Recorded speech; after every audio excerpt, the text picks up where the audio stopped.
Here's the top 10 hottest comics of the week based off of Covrprice's data. That is right, Covrprice's data. At number 10, we have Marvel. Number 6, the Lee Bermejo variant. I love this, Chris. I love this. You as an artist, like, this thing is just insane. I love that Silver Surfer cover. I absolutely love it. Yeah. At number 9, we have Ultimate Fallout. Number 4, it will never go away, people. Never, never, never. At number 8, ENIAC number 1. Steph will be reading that in the next few days. We can promise you that. At number 7 is Nottingham number 1, which was on the list last week as an indie book. I mean, it's still an indie book. It always will be an indie book, but it's interesting. It's still on the top 10 list. At number 6, we have West Coast Avengers.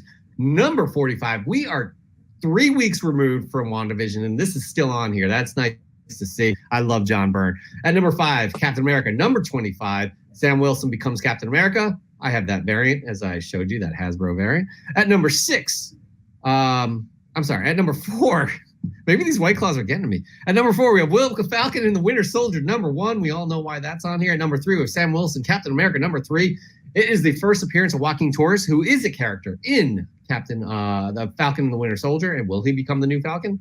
Time will tell. At number 2 is X-Men. Number 4, Omega Red's first appearance. At number 1, Sam Wilson, Captain America. Number 5, Joaquin Torres becomes the Falcon. I mean, Chris, wow. Dominated.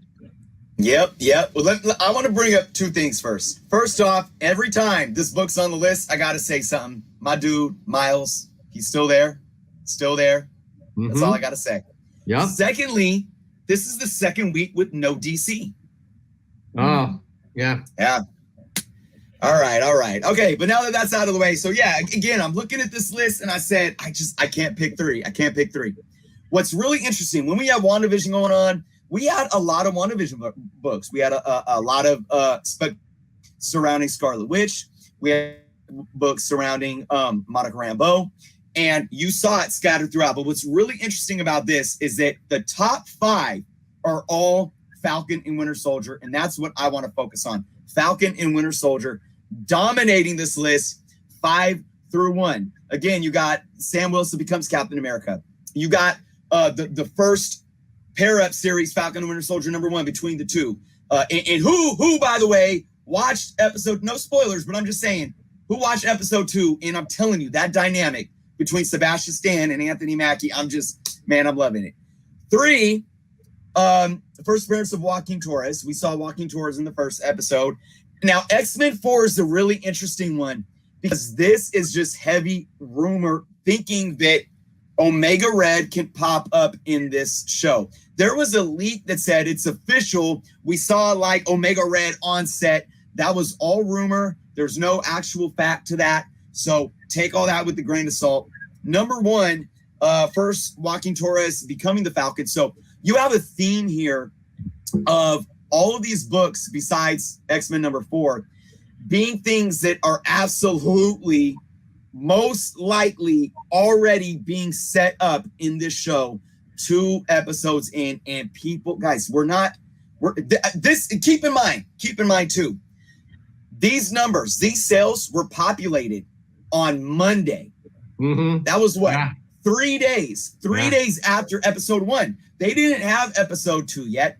None of that. It was 1 episode, and 3 days later, boom, here you go. That speaks volumes to me. Crazy, right. It speaks volumes. So again, Marvel is just doing what they do, killing it, and people are jumping at any possible thing. And I just have to reference West Coast Avengers 45 still being on this list. It's like people are now jumping on the next hot thing, but they're not forgetting about what had happened before because these things are just hitting home so hard that we're carrying it all with us. And I think that's going to happen. Watch as we go through this year and have more and more Disney Plus episodes. It's not that we're picking up a few books, throwing them off, then to get the next ones. We're picking up a few, and then the next show comes out, and we're getting those, and we're holding on to the old ones. Then we're getting the next ones, and we're going to be stacking up. And I think people and collectors and speculators are really going to consistently keep looking at all of these books for all of these shows throughout this year. Yeah, absolutely.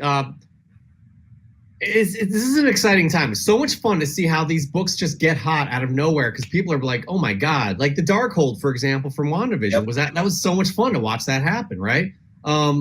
It's again, Steph, this is what we're talking about, how they pull from the comics. Kevin Feige is a master, and the people he surrounds himself with are masters. It is fan service. Let's not get this wrong, but it's fan service done right, where it's like people who don't know the history are going to be like, this is cool, right? Mm-hmm. I think that happened. A lot of that happened in the second episode of Falcon and the Winter Soldier, which we'll get into in the Q&A. Yeah. But like, there was so much fan service to that. It's amazing. George Tiger, you're right. White Vision is still out there. I mean, it's going for what, like $150? It's insane. This is an early 90s book going for $150. Absolutely insane. Yep. I want to say too, and Steph, you said it earlier in the show about how, I learn about these characters through the movies. Mm-hmm. And I think you were kind of reluctant to say that as if it was a bad thing, but it's a great, and I don't want to speak for you, but that is a great thing. And you hear people in the community, in the hobby saying, oh, people that watch the movies don't even read the books. And it's like, dude, people that are watching the movies are coming back into the books or learning these characters and loving these characters just as much. And it goes to show, and we do these top 10 lists every week, and it goes to show that it doesn't matter how you start. Mm-hmm. Marvel specifically is doing their things to allow people that never picked up a comic book in their life to love these characters. And that is the power of what Marvel is doing right now. And that's absolutely beautiful. And I think they're going to be doing it for literally decades to come. Forever. The first decade was like magical. Like, again, the 12-year-old me never thought we'd be here. You just never thought we'd be here. And it's an amazing time to be a comic book fan. Como Comics brings up this point. I'm surprised how little attention is going to Cap 341 after the new episode.